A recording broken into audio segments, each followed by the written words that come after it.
Doctor ذاکر حسین ہمارے ملک کے تیسرے صدر جمہوریہ ہوئے ہیں۔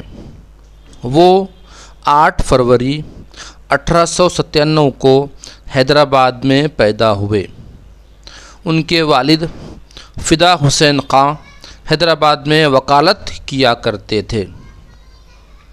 ذاکر صاحب ابھی ابتدائی تعلیم حاصل کر رہے تھے کہ ان کے والد کا انتقال ہو گیا، چنانچہ وہ حیدرآباد سے اتر پردیش آ گئے اور اٹاوہ کے اسلامیہ ہائی اسکول میں انہیں داخل کیا گیا۔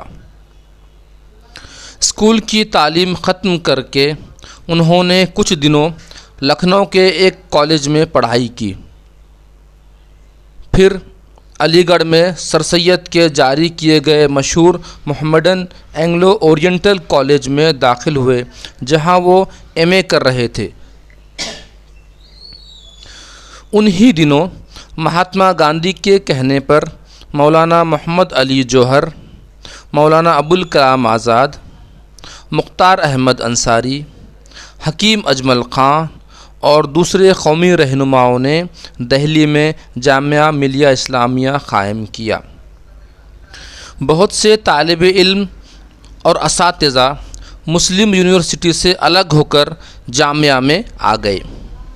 ذاکر صاحب بھی ان میں شامل تھے۔ وہ اس وقت پڑھتے بھی تھے اور پڑھاتے بھی تھے۔ جامعہ ملیہ میں کچھ عرصہ کام کرنے کے بعد اعلیٰ تعلیم کے لیے وہ یورپ کے ملک جرمنی چلے گئے۔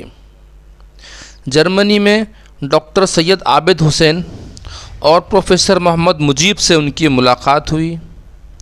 تینوں کے مزاج میں بڑی یکسانیت تھی، اس لیے وہ گہرے دوست بن گئے۔ 1926 میں یہ تینوں اعلیٰ تعلیمی ڈگریاں لے کر ہندوستان واپس آئے۔